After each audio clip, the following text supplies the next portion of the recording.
ఓం నమః శివాయ. ఓం నమో నారాయణాయ. కర్మ నివారణ, నరదృష్టి నివారణ, సంచిత ప్రారబ్ధ ఆగమిక కర్మ నివారణ, తులాభార కాల భైరవాయ నమో నమః. ఓం దిగంబరాయ విద్మహే గజవాహనాయ ధీమహి తన్నో కపాలకాల భైరవ ప్రచోదయాత్. ఓం ఇంద్రాణీ శక్తి దేవ్యై నమోస్తుతే. హరి ఓం. మా ఛానల్కి స్వాగతం. చూస్తున్న వీక్షకులకు, ప్రేక్షకులకు, ప్రియ కాళ భైరవ భగవద్బంధులకి స్వాగతం పలుకుతూ, మమ్మల్ని ఎంతగానో ఆదరిస్తూ ఉండబడినటువంటి ప్రియ సోదర సోదరీమణులకు అందరిపైనను, సనాతన ధర్మ సంరక్షకులకు, జ్యోతిష్య అభిమానులకు అందరికీ కూడా స్వాగతం పలుకుతూ, ఆదివారం అమావాస్య పుష్యమి నక్షత్ర సందర్భంగా అందరికీ నిండు నూరేళ్ల ఆయురారోగ్యాలను ప్రసాదించాలని శ్రీ కాళీ సమేత కాళభైరవ స్వామిని వేడుకుందాం.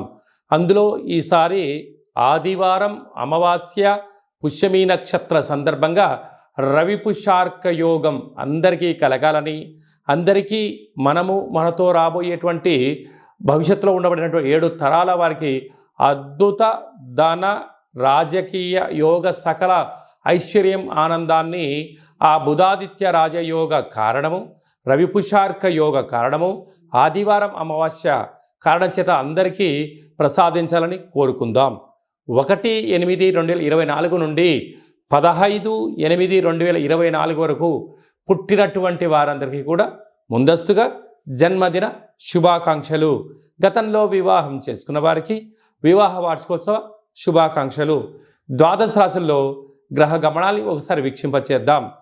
వృషభ రాశిలో కుజుడు మరియు దేవగురు బృహస్పతి సంచార స్థితి, కర్కాటక రాశిలో రవి సంచార స్థితి, సింహరాశిలో బుధ శుక్ర సంచార స్థితి, కన్యరాశిలో కేతు భగవానుడు సంచార స్థితి, కుంభరాశిలో శని భగవానుడు వక్రగమన సంచార స్థితి, మీనరాశిలో రాహు సంచార స్థితితో ద్వాదశ రాశుల్లో గ్రహ గమనాలు ఈ విధంగా ఉన్నాయి.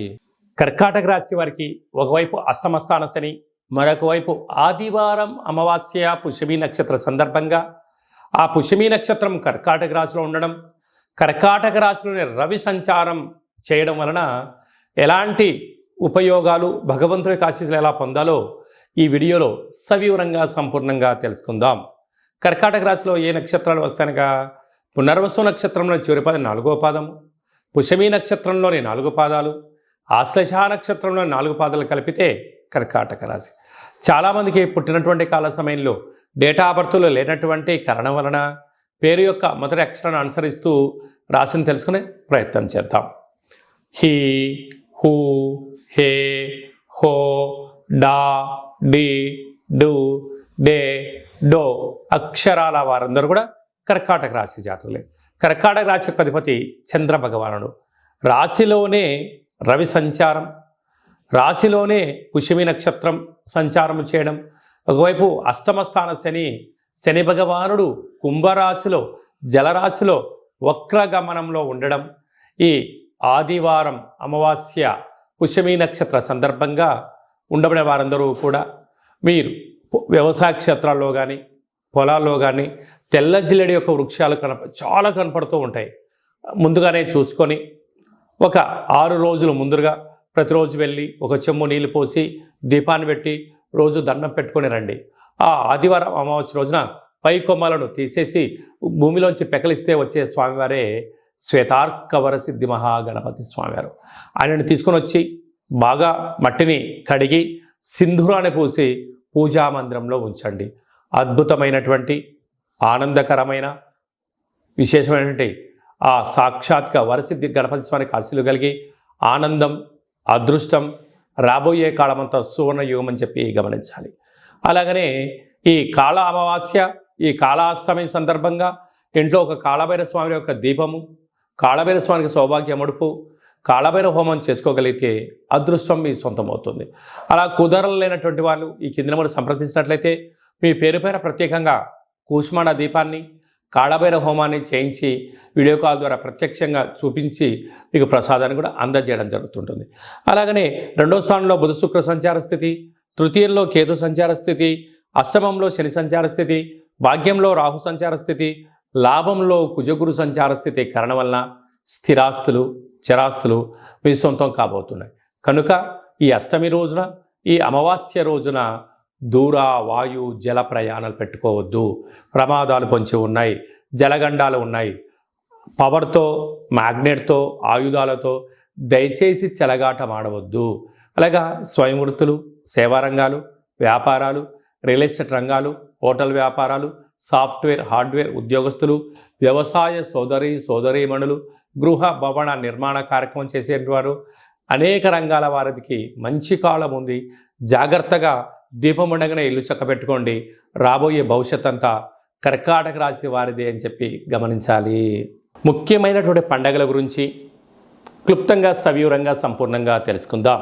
4వ తారీఖు 8వ నెల 2024వ సంవత్సరంలో ఆషాఢమాస బహుళపక్ష ఆదివారము అమావాస్య పుష్యమీ నక్షత్ర సందర్భంగా చాలా మహోన్నతమైన పర్వకాలం అని చెప్పి గమనించాలి. ఆదివారం అమావాస్య వస్తేనే అందరికీ పెద్ద పండగ. అందులో పుష్యమీ నక్షత్రంతో కూడుకున్నటువంటి అమావాస్య కావడం వలన మనకు బహిర్ ప్రాంతాలలో వ్యవసాయ క్షేత్రాల్లో తెల్ల జిల్లేడు వృక్ష ఉండడం జరుగుతూ ఉంటుంది. ఏపుగా పెరిగినటువంటి వృక్ష దేవత కింద శ్వేతార్క వరసిద్ధి మహాగణపతి స్వామివారు వృక్ష రూపంలో ఉండడం జరుగుతుంటుంది.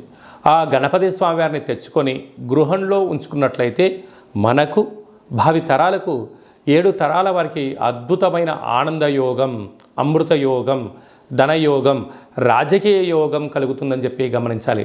కనుక మనం అమావాస్య రోజు ఉదయాన్నే నిద్రలేచి ఇంటినల్లా శుద్ధి పెట్టుకొని మంగళ స్నానాలు చేసుకొని ఇంటికి మామిడాకులు కొబ్బరాకులను ఏర్పాటు చేసుకొని సూర్య నమస్కారం చేసి సూర్య భగవానికి అర్ఘ్యం వదిలిపెట్టడము, ఒక తెల్ల జిల్లేడు ఆకులలో చక్కెర పొంగలి పాయసాన్ని భగవంతుడికి నైవేద్యంగా ఏర్పాటు చేయడము, సూర్య నమస్కారాలు, సూర్య ఆసనాలు, సూర్యోపాసన, ఓం హ్రాం హ్రీం రౌం సహ సూర్యాయ నమః అనేటువంటి మంత్రాన్ని ఒక 108 సార్లు తప్పకుండా పారాయణం చేసినట్లయితే అద్భుత యోగం కలుగుతుందని చెప్పి గమనించగలగాలి. అలాగనే మధ్యాహ్నం పూట గతించినటువంటి పెద్దవారి పేరుపైన నువ్వులు, దర్భలు, నీళ్ళను వదిలిపెట్టడం, పక్షిరాజ వారైనటువంటి కాకిరాజు వారికి ఆహారాన్ని ఏర్పాటు చేయడం, గతించిన వారి పేరు పైన సునకపు మహారాజులకు ఆహారం ఏర్పాటు చేయడం, దేవాలయంలో బ్రాహ్మణుడికి స్వయంపాక దానాన్ని ఏర్పాటు చేయడం వలన గతించినటువంటి వారి యొక్క పితృదేవతల యొక్క ఆశీస్సులు ఉంటాయని చెప్పి గమనించాలి. సాయం సంధ్య కాగానే సాయంత్రం 4:30 నుండి 6 గంటల వరకు రాహుకాల సమయం ఉంటుంది కనుక ఇంట్లో ఒక అష్టదళ పద్మాన్ని వేసుకొని నిమ్మకాయలతో దీపాన్ని వెలిగించడము, విష్ణు సహస్రనామ పారాయణం కానీ లలిత సహస్రనామ పారాయణం చేయడం వలన ఇంటిలో రాహుకాలంలో చేసే పూజ ఫలిత ప్రభావం వలన నరదృష్టి, శత్రు ప్రభావాలు తొలగిపోతాయి. చీకటి పడ్డాక లేకుంటే ఉదయం కానీ ఇంటికి ఒక ఎర్రటి గుమ్మడికాయను దిష్టి తీసి పలగొట్టడం, దారం కలిగిన నిమ్మకాయని కట్ చేసి గడపకు ఇటువైపు అటువైపు పెట్టడం, కార్లను, ఫ్యాక్టరీలను, కర్మాగారాలను శుద్ధి పెట్టుకొని సాంబ్రాణితో ధూపం వేయడం వలన ప్రశాంతత కలుగుతుందని జరుగుతుంది. మిగతా రోజుల్లో 1000 జపం చేస్తే ఎంతటి ఫలితం వస్తుందో ఆ రోజు ఒక్క నామాన్ని స్మరించిన కాలభైరవ అన్న, కాళికామాత అన్న, వెంకటేశ్వర అన్న, ఓం నమశివాయ అన్న అద్భుతమైన ఫలితం కలుగుతుంది అని చెప్పి గమనించాలి. ఆ రోజు చేసే పూజ, ఆ రోజు చేసే దీక్ష, ఆ రోజు ఉండబడిన మౌనము మనకెంతో ఐశ్వర్యాన్ని, ఆనందాన్ని మనకు కలిగిస్తుందని చెప్పి గమనించగలగాలి. అదే కాకుండా ఆ యొక్క అమావాస్యను కాళ అమావాస్య అంటారు. అంటే కాళిదాసు లాంటి వాళ్ళు, బట్టి విక్రమార్కుడు లాంటి వాళ్ళు, శివాజీ చక్రవర్తులు లాంటి వారందరూ కూడా ఇలాంటి రోజులలోనే సాధన చేసి కాళ స్వరూపమైనటువంటి కాళికామాతను, కాళభైరవ స్వామిని ప్రసన్నం చేసుకున్నారని చెప్పి గమనించాలి. అలాగనే మనకు 12వ తారీఖున 13వ తారీఖున శ్రావణమాస శుద్ధాష్టమి సందర్భంగా, కాళ అష్టమి సందర్భంగా కాళభైరవ స్వామి స్మరణ, ధ్యానము యోగదాయకం అని చెప్పి గమనించాలి. మన యొక్క దేవాలయంలో 4 శనివారాలు, 4 మంగళవారాలు, శుద్ధాష్టమి, పూర్ణిమ, బహుళాష్టమి, అమావాస్య సందర్భంగా నిత్యము కాళభైరవ హోమం జరుగుతూ ఉంటుంది. కనుక దేవాలయంలో అర్చన, అభిషేకాదులు, కాళభైరవ స్వామి యొక్క ముడుపు, కాళభైరవ స్వామి వారి యొక్క కూష్మాండ దీపము పెట్టడం జరుగుతుంటుంది. హోమంలో పాల్గొనడం వలన సకల అష్ట కష్టాలు తొలగిపోతాయి. కాలము అనగానే కాళభైరుడి యొక్క చేతిలో ఉంటుంది. అందుకే కాళాష్టమి, కాళ అమావాస్య రోజున భైరవ స్వామి యొక్క స్మరణ, ధ్యానము, పూజ ఐశ్వర్యాన్ని, ఆనందాన్ని కట్టబెడుతుందని చెప్పి గమనించాలి. గృహంలో ఉండబడిన నరదృష్టి తొలగిపోతుంది. వ్యాపారాల్లో ఉండబడినటువంటి ఆటంకాలు తొలగిపోతాయి. విపరీతమైనటువంటి జనాకర్షణ, ధనాకర్షణ కలుగుతుందని చెప్పి గమనించాలి. ఆసక్తి కలిగితే ఇంట్లో చేసుకోండి. కుదరలేని పక్షంలో ఈ కింద నెంబర్ సంప్రదించినట్లయితే, మీ గోత్రనామంలో పంపించినట్లయితే వీడియో కాల్ ద్వారా చూపించి మీ పేరుపైన ఒక సౌభాగ్య ముడుపు, కూష్మాండ దీపము, హోమాన్ని చేయించి వాట్సాప్ కాల్ ద్వారా ప్రత్యక్ష ప్రసారాన్ని కూడా చేయించడం జరుగుతుందని చెప్పి గమనించాలి. ఇంకనూ మనము ఈ ఆషాఢమాస ఆదివారం అమావాస్య రోజున, శ్రావణమాస శుద్ధాష్టమి, కాళాష్టమి సందర్భంగా ఇంకనూ విజయం సాధించగలగాలి అన్నట్లయితే ఈ యొక్క పాత్ర కంచు పాత్ర అంటారు. ఈ యొక్క అంటే కంచు మోగినట్టు కనకమ్ము మోగదు గదరా సుమతి అని చెప్పి మనకు సుమతి శతకంలో చెప్పడం జరుగుతుంటుంది. రాసులు 12 ఎలా ఉంటాయో 12ని అచ్చు వేయడం జరుగుతుంటుంది. పూజ చేసిన తదనంతరము ఈ యొక్క పాత్రను ఇలా ఎడమ చేతో పట్టుకొని కుడి చేతో ఈ కరసాహం తీసుకొని ఇలా చిన్నగా శబ్దం చేసినట్లయితే ఓంకార శబ్దం రావడం జరుగుతుంటుంది.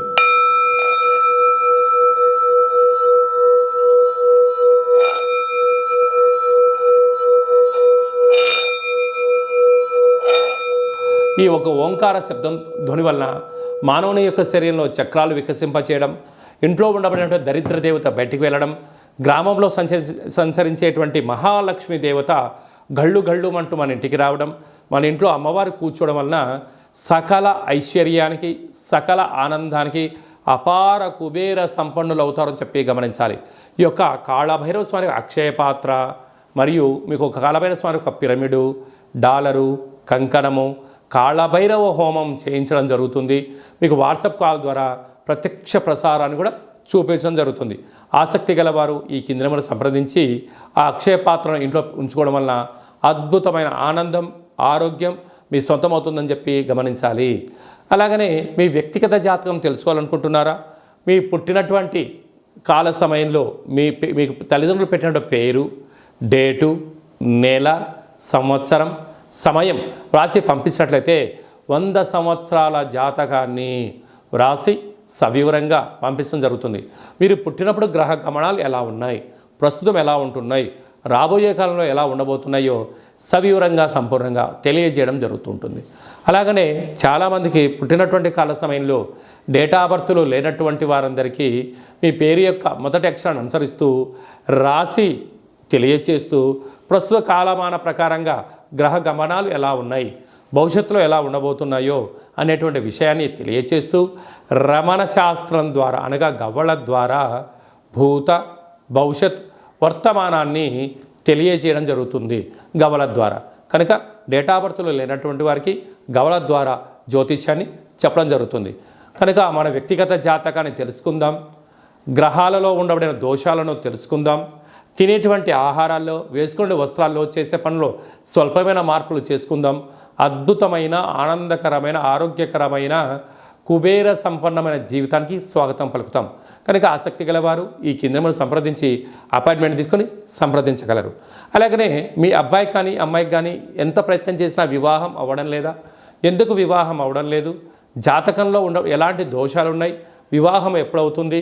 ఎలాంటి అబ్బాయితో అమ్మాయితో కలపడం వలన వీరి యొక్క గణగుణాలు బాగుంటాయో తెలుసుకోవడం జరుగుతుంటుంది. కనుక జాతకాన్ని తెలుసుకుందాం, మంచి వివాహ సంబంధం తెచ్చుకుందాం, భావితరాల్లో మంచి ఆనందకరం జీవితం పొందుదాం. కనుక వచ్చేటువంటి జాతకాన్ని వధువరుల యొక్క పాదాలు, గుణాలు, సంతాన యోగము, అలాగనే విదేశీయాన యోగము, ఎలాంటి యోగాలు ఉన్నాయో కూడా తెలుసుకుందాం. అలాగే మీ అబ్బాయి కానీ అమ్మాయికి కానీ చిన్నపిల్లలు పుట్టినట్లయితే ఏ మాసంలో పుట్టితే ఎలాంటి పేర్లు పెట్టుకోవాలి, నక్షత్రంలో ఉన్న విశిష్టత ఎంతో కూడా తెలియజేయడం జరుగుతుంటుంది. ఈ యొక్క మాసంలో పుట్టినటు రోజు వారందరికీ కూడా, అలాగే వివాహ వార్షికోత్సవం చేసుకుంటున్న వారందరికీ కూడా మన యొక్క దేవాలయంలో ప్రత్యేకంగా కాళభైరవ హోమం చేయించడం జరుగుతుంటుంది. అలాగనే ప్రసాదం కూడా మీకు పంపించడం జరుగుతుంది. మనమందరము కూడా కలియుగ కాలంలో కాళభైరవ స్వామికి స్మరణ చేద్దాం, కష్టాలకు స్వస్తి పలుకుదాం, ఐశ్వర్యానికి స్వాగతం పలుకుతాం. అందరికీ ఆదివారం అమావాస్య పుష్యమీ నక్షత్ర సందర్భంగా ఆశీస్సులు కోరుకుంటూ ఆశీర్వచనం. ఓం కాళకాలాయ విద్మహే కాళాతీతాయ ధీమహి తన్నో కాళభైరవ ప్రచోదయాత్. శతమానం భవతి శతాయు పురుష సతేంద్రియ ఆయుష్యేవేంద్రియే ప్రతిష్టతి. ధనం ధాన్యం బహుపుత్రలాభం శత సంవత్సరం దీర్ఘమాయు. సర్వే జనా సుఖినో భవంతు, లోకా సమస్తా సుఖినో భవంతు. సర్వం కాళభైరవ దేవతార్పణమస్తు. ఈ వీడియో మీకు నచ్చినట్టయితే లైక్ చేయండి, షేర్ చేయండి, మా ఛానల్ని సబ్స్క్రైబ్ చేసుకోండి. అందరికన్నా ముందుగా మీ యొక్క వ్యక్తిగత జాతకం తెలుసుకోవాలనుకుంటున్నారా? అందరికన్నా అదృష్టాన్ని ఐశ్వర్యాన్ని తెచ్చేటువంటి విషయాలు తెలుసుకోవాలనుకుంటున్నారా? మీ క్షేమాన్ని ఎవరైతే కోరుకుంటున్నారో ఈ ఆధ్యాత్మికమైన సమాచారాన్ని చేరవేసి భగవంతుడి యొక్క ఆశీస్సులు పొందగలరు.